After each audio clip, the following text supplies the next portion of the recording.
हराता की सीनियर को और भी ज्यादा परेशान करने लगे और फिर उसकी सीनियर सुसाइड कर लेती है। उसके गले पर हाथ रखता है लेकिन हराता उसका हाथ हटा देता है।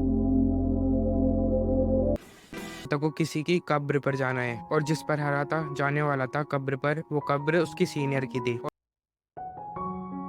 एपिसोड 11 की शुरुआत में हमें दिखाया जाता है क्लासरूम में हराता रियोयोकी से कहता है कि उसे रियोयोकी से कुछ बात करनी है और हराता गार्डन में उससे कहता है कि हराता को फिर से एक और बार यंग होने की दवाई चाहिए और हराता को यंग होने की दवाई इसलिए चाहिए कि हराता को किसी की कब्र पर जाना है और जिस पर हराता जाने वाला था कब्र पर, वो कब्र उसकी सीनियर की थी और जो हराता के साथ में काम करने वाले थे वो कभी भी उसकी सीनियर के कब्र पर नहीं आने वाले। लेकिन रियोकी कहता है वो भी उसके साथ चलेगा क्योंकि रियोकी को लगता है अगर वो उसकी सीनियर की कब्र पर जाएगा तो फिर हराता भावनाओं में बहकर कोई गलत कदम न उठा ले और उसकी ऑफिस में काम करने वाले कलीग्स को देखकर वो अपना आपा न खो दे। इसलिए रियोकी को भी उसके साथ जाना होगा। लेकिन हराता कहता है वो तो ठीक है। लेकिन तभी रियोकी उसके गले पर हाथ रखता है लेकिन हराता उसका हाथ हटा देता है और तभी रियोकी हराता को समझाता है कि अभी भी तुम ठीक नहीं हुए हो और हराता भी फिर मान जाता है उसे ले जाने के लिए। और फिर सीन चेंज होता है रियोकी के ऑफिस में। एनोया भी उससे जिद करने लगती है कि उसको भी जाना है उनके साथ, लेकिन रियोकी उससे मना कर देता है कि हम तुम्हें नहीं ले जा सकते क्योंकि वो गोली सिर्फ ऑफिशियल सपोर्टर को मिलेगी। और फिर अगले सीन में रियोकी क्लासरूम में सूट लेकर आया था और फिर हराता के घर में वो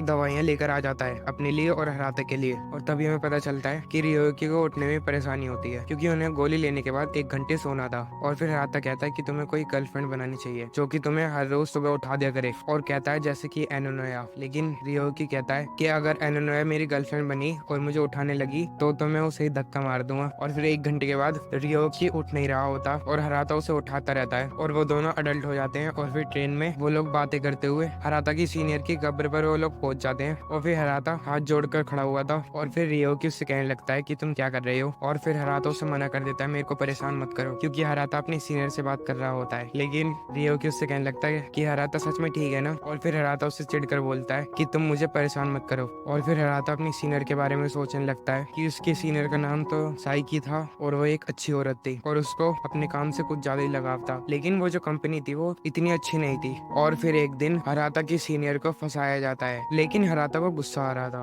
और हराता एक्शन लेने चाहता है उन पर, लेकिन उसकी सीनियर मना कर देती है और वो कहती है मतलब हराता की सीनियर उसको इसलिए फंसाया जा रहा है क्योंकि वो एक औरत है और एक औरत की कामयाबी को देखकर बहुत सारे लोग जल रहे हैं। लेकिन हराता अपने आप पर कंट्रोल नहीं रख पाता और वो वही करता है जो उसे सही लगता है। और फिर वो लोग हराता की सीनियर को और भी ज्यादा परेशान करने लगे और फिर उसकी सीनियर सुसाइड कर लेती है। और फिर हराता को अपने ऊपर गिल्ट होने लगता है कि वो अगर शांत रहता तो उसकी सीनियर आज बच गई होती। लेकिन जो उसके कलीग्स थे उनको साइकी का मतलब हराता की सीनियर का कोई दुख नहीं था और वो सोच रहे थे सिर्फ अपने बारे में। और हराता को भी ये सब देखकर गुस्सा आ रहा था और हराता के ऑफिस के सभी लोग उसकी सीनियर को भुलाकर अपने काम में लग जाते हैं और हराता फिर अपनी मन की भड़ास निकाल देता है और हराता कहता है उनसे कि जो भी कुछ हुआ वो सब तुम्हारी गलती है। और फिर हराता गुस्से में आकर रेजिग्नेशन लेटर लिख देता है और उस लेटर को ले जाकर वो अपने बॉस को दे देता है और फिर हराता अपनी जॉब से रिजाइन दे देता है। लेकिन उसका बॉस उसे कहता है अगर तुम रिजाइन दे भी दो तो भी मेरे को कोई फर्क नहीं पड़ेगा, ना ही इस कंपनी को कोई नुकसान होगा। और फिर हराता वहीं अपने घर पर जॉबलेस होता है और फिर हराता अपने ख्वाब में से बाहर आता है और फिर रियोकी उससे पूछने लगता है क्या तुम ठीक हो। और फिर ग्रेवयार्ड से जाते समय हराता और रियोकी को 2 लोग मिलते हैं जिन्होंने उसी कंपनी में अभी अभी ज्वाइन किया है जिसमें हराता था पहले। और फिर एक आदमी बताता है कि उसने हराता के बारे में बहुत सुना है कि उसने 3 महीने बाद ही जॉब छोड़ दी थी और उसने साइकी मैम के बारे में भी सुना है जो कि हराता की सीनियर थी और वो लोग भी जॉब को छोड़ना चाहते हैं मगर वो छोड़ नहीं सकते और उन्हें अब पता भी चल चुका है कि वो ब्लैक कंपनी है एक। और फिर वो दोनों हराता से कहते हैं कि वो दोनों हराता की सीनियर और हराता की इज्जत करते हैं क्योंकि उसकी सीनियर ने बहुत ज्यादा हिम्मत दिखाई, हराता ने भी हिम्मत दिखाकर उस बॉस को बहुत सुनाया। और फिर हराता को थोड़ी सी खुशी हुई कि उसके इस फैसले से कोई तो खुश है। और फिर वो लोग हराता के बारे में पूछते हैं अब तुम क्या कर रहे हो। और फिर हराता बताता है कि उसका कॉन्फिडेंस एकदम खत्म हो चुका था जॉब छोड़ने के बाद और जब उसका पहला इंटरव्यू था तब वो अपनी टाई तक नहीं पहन पा रहा था और इंटरव्यू के समय वो एक ढंग का रीजन भी नहीं दे पा रहा था कि उसने पहली जॉब 3 महीने बाद ही क्यों छोड़ दी थी। और फिर वो लोग पूछते हैं कि तुम अब क्या कर रहे हो, लेकिन हराता बताने ही वाला होता है तभी उसकी सीनियर उसको याद आती है, कहते हैं कि अपने आप को संभालो। और फिर हराता नहीं बताता कि वो रियल लाइफ लेबोरेटरी के लिए एक सब्जेक्ट चुना गया है और हराता सब कुछ संभाल लेता है और हराता अपने आप पर प्राउड करता है और खुश है उसने अपनी पहली जॉब छोड़ दी। और फिर जाते समय ट्रेन में हराता को रियोयोकी पर शक शक होने लगता है कि उन लोगों को रियोकी ने बुलाया होगा हराता से बात करने के लिए, लेकिन रियोकी को तो इस बारे में कुछ पता ही नहीं है। और जो रियोकी है वो भी हराता की इन बातों से खुश है कि उसने हिम्मत दिखाई अपनी पुरानी जॉब में। और जब रियोकी ट्रेन में अपना फोन देखता है तो हमें पास्ट का सीन दिखाया जाता है जब एनोनया से वो ऑफिस में मिला था, और जो वो लोग मिले थे ग्रेवयार्ड में हराता से, उन सब के बारे में रियोकी को पहले से पता था। और रियोकी ने उनको इसलिए मिलवाया था हराता से क्योंकि हराता को खुशी मिलेगी। और फिर रियोकी एनोनया से चैट करने लग जाता है और फिर इस एनीमे का ये एपिसोड यहीं पर ही खत्म हो जाता है।